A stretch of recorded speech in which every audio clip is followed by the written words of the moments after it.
lunchtime. It's 10:46. This is heck, give me that. It's October 3rd. So we put the cameras down yesterday. Figured I'd give everybody a break. It's not always the funnest to, you know, have a camera in your hand or stuck to something and have to sit there and think about trying to find different stuff to record. But figured I'd give you an update. So I know we're getting close to 1,500 out, 1,500 acres including corn. We only have 520 acres of corn out so far, but we got over 1,200 of beans done. We're averaging a little over 200 acres. Excuse me. We're averaging a little over 200 acres a day on the soybeans. So today Jeffrey brought the skidster out here and he had to clean out this crossing and kind of knock down these couple shrub trees that would have scraped the header up quite a bit, so I could get back in here. I'm finishing this little 15 acres. It was originally 178 acres total, and we got everything done except 18 acres because we couldn't get across the crossing. So Matt is heading to the next farm that we're going to today, and then which there's only, technically there's supposed to be 100 acres there at the house, but I think it's like 96. Anyway, he's heading there. He'll probably get you some content today too. And yeah, let's try to have another good day today, and I'll keep you guys posted. Stay tuned. So we have an update. Matt went to that field that we were supposed to be moving to. It was probably, I don't know, 5 miles from where I was, if that. See, all our stuff is probably within 5 minutes of each other, but it's all kind of in sync. You got to keep flowing in the area. Anyways, his beans were running about, what do you say, 16%, 17%. And for those of you that don't know, most farmers, unless you have a dryer, of course, if you're air drying, you need your beans to be 14% or under.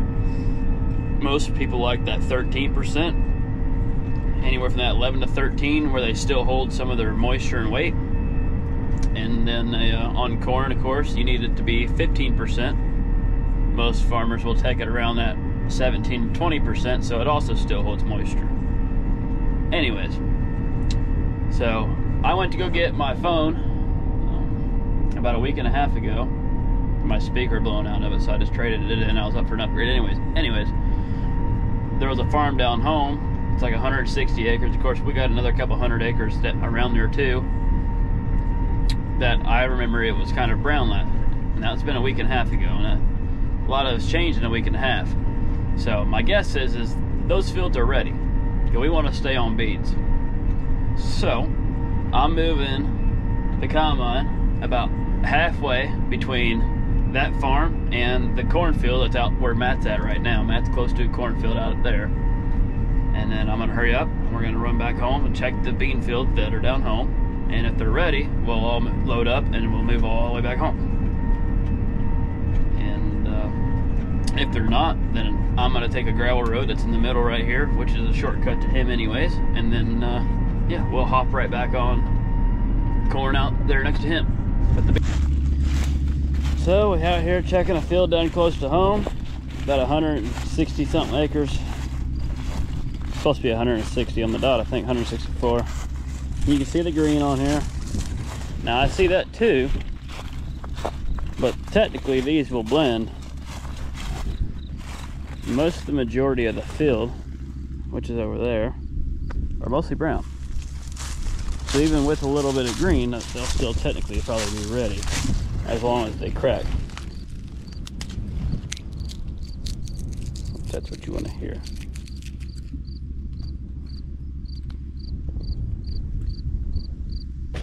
Those crack in here, and then we'll go down the bottom. See if you can hear it. That's what you want to hear also. And those also crack. So these will probably go, because like I said, there's not really any green leaves on that side. There's only 60 acres over there, 100 over there.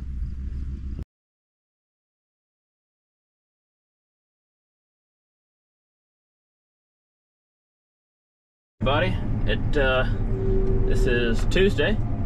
We got a little rain, as you can see. It's a little damp outside. Anyways, today we're gonna get back over to corn. We caught up to the beans. We got knocked out like 1,200 acres of beans, and then a little rough in here, isn't it?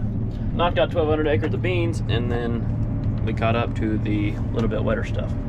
So we're gonna get back to some corn. Like I said, we got 520 acres of corn out, and then we're gonna start to hammer out today. And you got old Matty B over there. We're both gonna be running today. First day with both of us on corn. Let's see how it goes. We got probably like 300, 400 acres right here. Probably closer to 30. Anyway, let's get to her. Just like that, we got corn head hooked up and ready. He's switching his, I gotta be honest, I have a hard time remembering what that gear's called. I want to say it's your threshing, the speed of your threshing. It's your rotor speed. He's changing the rotor speed of his combine. So you have a first gear and a second gear. Second gear is obviously going to be your higher up. And corn, you want it in the first gear, so it's slower. It's easier to thresh corn so it doesn't crack. Beans, you really need a lot more because they're a lot smaller. That's what he's doing. I got it. We got it. Let's get started.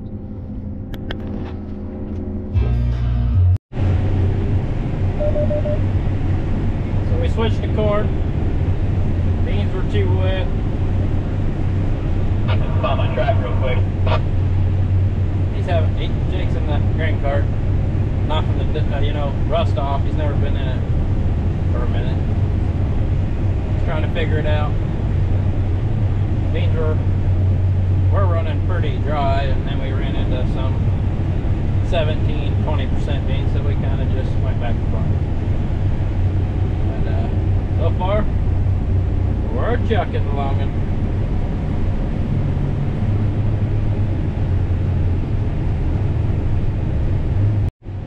So we're shelling corn because in the distance, as you can tell, it's getting cloudy. They got a chance of rain for tomorrow. So a lot of our beans are not ready yet. They're still running about 17%. So we don't want to put that in the bin on top of dry stuff that we've got in there. Dryer, so switched all that. Got our auger up on our other bin. So, but basically we're switching over because if it does rain tomorrow, we'll be ready for just to shell corn. This week I'll be able to probably cut beans in the treatment. So just kind of get ahead of the game. So we're cooking.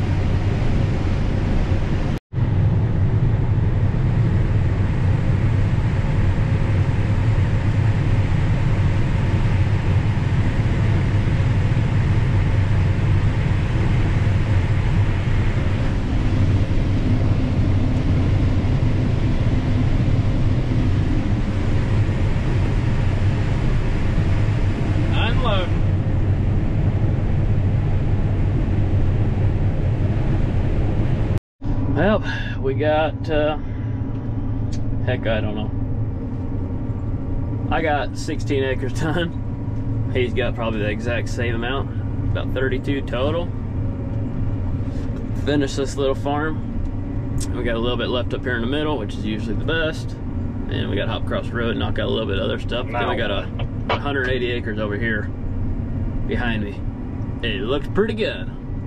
I don't know how good it's gonna be. I'm hoping for the best. Matt's gonna finish up this little cubby hole and then we'll both tackle that over there. I'm gonna try to get some drone footage later if we get back over there and get caught up to the trucks. And I'll try to get some footage of both of us. Well, Matt's gone. I'm waiting.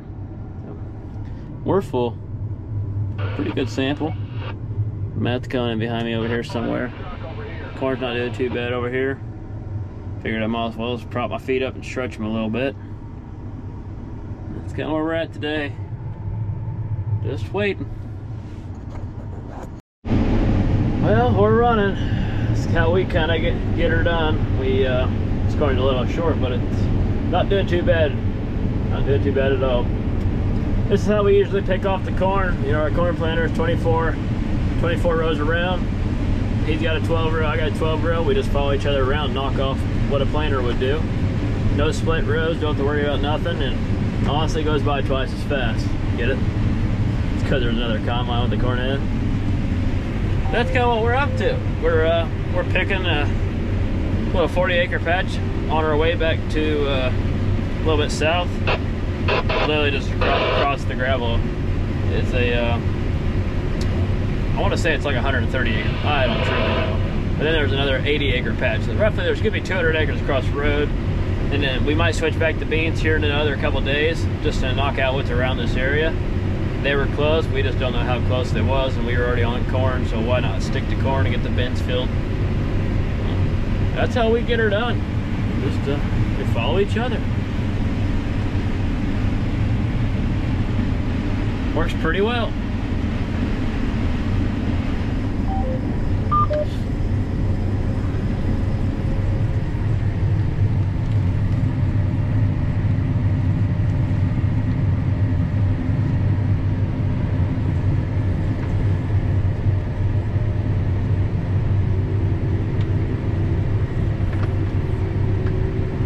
See how good I can do here. There we go. And you're good to go. Just keep on going, back and forth until we get done. Well, we just got here to the big bottom field. Now we're on the hill at the moment, taking some end-rows off. It's pretty dry, a lot drier than what I thought it was going to be, but you know, we're of course next to the gravel road here, and I was always told that gravel road gives corn Lyme disease. That is right next, like the corn that's right next to the gravel. All the dust that floats onto the corn, it can give it Lyme disease, so that can kind of stun its yield or its life. I don't really know. How variety you got over there? Regardless, it's not doing too bad over here, which this is probably one of the best pieces of the dirt that we have that we farm.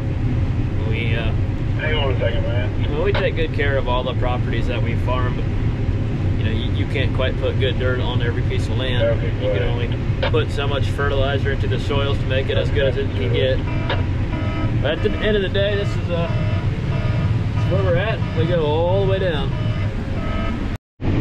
Well, we were thinking about unloading, but well, it's all flat, so I figured he might as well jump on the gravel. We'll get her done, huh? No sense in stopping. We're gonna keep on rolling. We about got the grain bin full, so they're gonna haul to the elevator a little bit. And then yeah, tomorrow morning we'll get an auger put up on this bin right here. So they can have a little bit better luck keeping up with us. And we should be good to go. We'll knock out hopefully this big field tomorrow, and then we'll have a little bit left, and then hopefully get back to beans probably Friday, hopefully. That's the plan. We'll see. Stay tuned.